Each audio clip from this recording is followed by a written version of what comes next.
esse plano nacional que acabou de ser divulgado, era um plano que a senhora imaginava mesmo? A senhora chegou a conversar lá atrás com o governo federal, teve acesso a algumas informações, enfim. É claro que há uma angústia muito grande nesse momento por causa da falta de data, quando efetivamente a vacinação terá início, né? Claro que algumas possibilidades já foram colocadas. Essa angústia é algo que faz sentido nesse momento, e que a gente vê outros países já começarem a vacinação, ou dá para ficar tranquilo, daqui a pouco a população brasileira será vacinada e a página vai ser virada mais dia, menos dia? Professora, bom dia para a senhora mais uma vez. Bom dia. Então, assim, pelo menos tivemos algumas notícias boas, né? Ontem o Ministério informou, né, para o Supremo que assim que a Anvisa liberar uma das vacinas, que nós ainda não sabemos, né, qual será, o Ministério em 5 dias iniciaria a campanha. Então essa informação é uma informação muito importante que não constava ainda, né, no plano, e que a gente tinha uma angústia para saber dessa velocidade com que esse plano poderia ser colocado em ação, né? Estamos vendo, como você falou, os outros países já iniciando a vacinação por conta da vacina da Pfizer, e nesse novo plano o governo informa que teríamos aí para o primeiro trimestre algumas doses da vacina da Pfizer, se não me engano, alguma coisa como 2 ou 3 milhões. Não seriam tantas doses, mas pelo menos poderíamos começar, né, essa campanha. Nesse novo plano também, ele informa as negociações com o Instituto Butantan, que, pelo que nós estamos acompanhando, é a vacina que mais vai se adequar à nossa rede de frio, né, para quem está aí nos acompanhando, essa rede de frio é toda aquela rede que vai ser responsável pela distribuição, né, o armazenamento da vacina, até a vacina chegar lá na unidade de saúde e efetivamente no nosso braço, né? Então, assim, é uma rede organizada no Brasil, só que nós não temos nessa rede, e o plano demonstra isso, aqueles freezers que precisam de uma temperatura muito baixa, que é a exigida pela vacina da Pfizer. Então, esse é um ponto ainda que a gente ainda precisa compreender melhor como que ele vai se dar efetivamente, já que no plano divulgado hoje, o máximo de temperatura que a gente tem, quer dizer, o máximo de baixa temperatura, é um freezer de menos 35, que seria adequado para a vacina da Moderna, da fabricante, né, da empresa Moderna, mas não seria adequado para a empresa Pfizer, que é aqui, até o momento, já tem a sua aprovação, revisão, né, aprovação em outras agências regulatórias. Então, estamos aí ainda nessa espera. Foi dito no plano primeiro trimestre a vacina da Pfizer, mas não sabemos exatamente em que momento, né, desse primeiro trimestre, e possivelmente a vacina do Instituto Butantan, que foi anunciado, né, que na semana que vem já estaria iniciando o pedido na Anvisa. Então ela parece que será a vacina que vai ter a primeira aprovação, né, no Brasil, o primeiro pedido de aprovação, já que a Pfizer até o momento também não apresentou a Anvisa, né? A gente tem acompanhado aí, eu não sei que tem apresentado ontem, mas até o momento não tinha ainda apresentado os documentos pedindo, né, a aprovação, porque, claro, as empresas têm um interesse comercial, né, e aí vão pedir a aprovação se tiver compra, né, então tudo isso precisa ser visto. Uma coisa que eu achei favorável, né, nesse plano, que a gente precisa dizer, é que aquelas nossas recomendações da inclusão de outras populações vulneráveis, né, como as populações quilombolas, população ribeirinha, as pessoas com deficiência, elas entraram nessa versão do plano, ainda que não tenha especificado ali exatamente como isso vai acontecer, mas pelo menos agora, né, está constando. Então, acho que isso é algo positivo que a gente precisa pontuar, né? Uhum. Professora, há uma dificuldade nesse momento, não só no Brasil, aqui nos Estados Unidos também, das pessoas entenderem a importância de tomar a vacina, né? É uma discussão nesse momento muito forte, incentivos que estão sendo feitos aqui no Brasil também. Minha dúvida é a seguinte: essa vacina da Pfizer-BioNTech já está sendo dada com mais de 90% de eficácia. Tem todas as dificuldades de ser mantida a 70 graus negativos, não é tão fácil assim, né? A Moderna talvez seja aprovada no final da semana com 94% de eficácia. Mas para o Brasil, 2 vacinas estão na ordem do dia, uma da AstraZeneca, da vacina de Oxford, e a outra do laboratório chinês, lá do Instituto Butantan, que está desenvolvendo.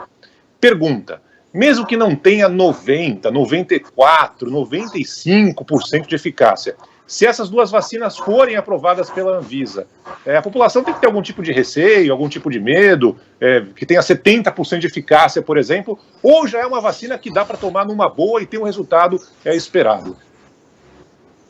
Nós já temos no nosso programa de imunização vacinas que têm eficácia de 70%, às vezes até mais, até menos, né, como a do HPV. Mas o que importa na vacina é a cobertura. Quanto mais pessoas você conseguir vacinar, você vai fazendo aquela imunidade de rebanho que a gente chama. Então, isso é muito importante. Às vezes, uma vacina muito eficaz, que você vacine poucas pessoas, ela é menos efetiva do que uma vacina que tem uma eficácia um pouco menor, como 70%, mas tem uma cobertura muito maior.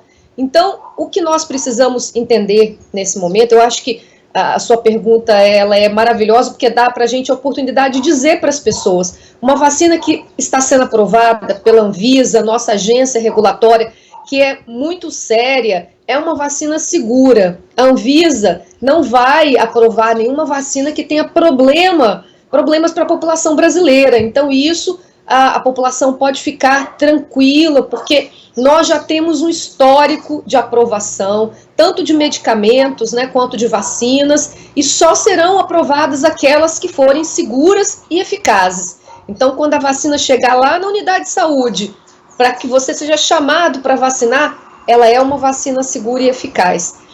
É claro que em todos os medicamentos, em todas as vacinas, alguns efeitos eles podem acontecer, efeitos inesperados, aqueles que não foram vistos nos ensaios, né, nos estudos, nas pesquisas, e para isso é estabelecido o que a gente chama de farmacovigilância. É todo um sistema que vai informar para você que vai tomar vacina aonde você deve ir, qual é a referência do serviço de saúde se você tiver algum problema, quais são os problemas que você pode esperar quando você tomar uma vacina. Isso é comum, nós fazemos para todas as vacinas, isso é comum, nós temos experiência para fazer isso e até hoje no Brasil, com esses mais de 40 anos de experiência do Programa Nacional de Imunização, nós tivemos muito sucesso em fazer toda esse acompanhamento pós-vacinal, né? A gente chama eventos adversos pós-vacinais. A gente tem sistemas de informação, é tudo muito bem organizado. Então, as pessoas podem ficar tranquilas e seguras, porque a vacina que será distribuída e administrada lá na unidade de saúde, pertinho de você, ela vai ser, sim, segura e eficaz. Doutora, eu tenho uma preocupação, e aí queria saber da senhora se ela é pertinente ou não, num cenário além, né? A gente está falando ainda que precisa o Brasil da aprovação de uma primeira vacina para chegar aqui, mas eu vou além, imaginando um cenário em que a gente tem a aprovação de mais de um tipo de vacina, né? A vacina de diferentes laboratórios, imaginando que cheguem aqui a vacina da Pfizer, da Janssen, a Coronavac, enfim, que a gente tenha tudo isso aqui no Brasil, algumas parcelas aí, né, alguns milhões de doses de cada vacina. Como é que vai ser essa logística, na sua opinião, de distribuição? Por exemplo, um estado vai ter só a vacina daquele laboratório, outro estado vai ter os 2 tipos de vacina. A população vai poder escolher se ela toma, ela vai saber qual vacina ela está recebendo, se é a Coronavac, se é a da Pfizer, indo bem além, tá, doutora? E isso pode gerar, talvez, uma certa disputa. Então, em São Paulo é aplicado só a Coronavac, no Rio de Janeiro tem doses da Pfizer. Então, isso pode fazer com que algumas pessoas se dirijam para outro estado ou para outra cidade para receber outra dose da vacina, ou elas não saberão, e elas precisam saber também qual foi aquela dose que ela recebeu, para receber uma eventual segunda dose da mesma vacina do mesmo laboratório, ou essa é uma realidade muito distante? Eu acho que isso que você diz é perfeito. Essa é a nossa preocupação, inclusive, de termos a coordenação nacional. Porque se cada estado fosse fazer a sua própria campanha, isso ficaria muito... a gente poderia ter problemas de segurança, como você falou. Nós ainda não sabemos exatamente se uma pessoa que toma uma dose de um fabricante e que toma uma dose de um outro fabricante, isso pode ter algum problema de segurança. A gente ainda não tem essa certeza. Então, nesse momento, a recomendação você tomou a primeira dose de um fabricante, você tem que tomar a segunda dose do mesmo fabricante. E, para isso, esse sistema de informação que o governo está desenvolvendo, que você vai se cadastrar para tomar a sua vacina, ele vai dizer, né, para quem está administrando lá na unidade de saúde, dentro da sala de vacinação, quando ele colocar o seu nome, ele vai saber que você tomou a primeira dose de qual fabricante. Então, isso é muito importante para que a gente mantenha todas as questões, né, de segurança, para garantir às pessoas que não haverá problema de segurança, né? A outra coisa que você me perguntou, muito provavelmente nós teremos vacinas de diferentes fabricantes ao mesmo tempo no Brasil. Isso não é um problema, isso nunca foi um problema. A gente já, inclusive, tem vacinas que têm fabricantes diferentes no Brasil hoje.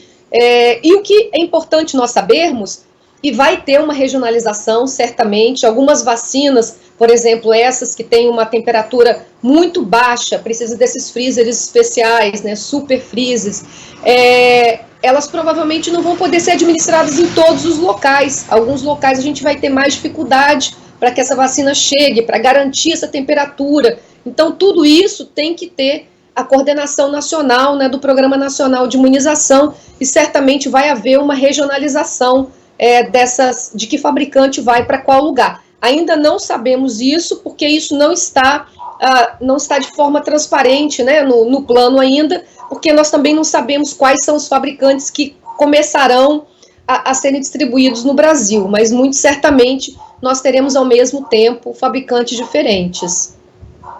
Muitas perguntas continuam no ar, mas algumas respostas, como disse a professora, foram hoje explicadas nesse plano nacional. É claro que todo mundo está mandando mensagem para a gente perguntando, mas quando começa? Quando começa? E, infelizmente, essa resposta ainda o governo federal não tem, né? A gente não tem essa resposta até agora. Tomara que seja o mais breve possível. Quanto mais rápido vacina, melhor, claro, para a saúde de todo mundo, mas em especial também para dar uma virada de página, a economia voltar a crescer, enfim, vacina já, é o que a gente espera. Professora, eu queria agradecer demais a entrevista da senhora aqui na Band News FM, professora da Universidade Federal do Espírito Santo, epidemiologista, Etel Maciel.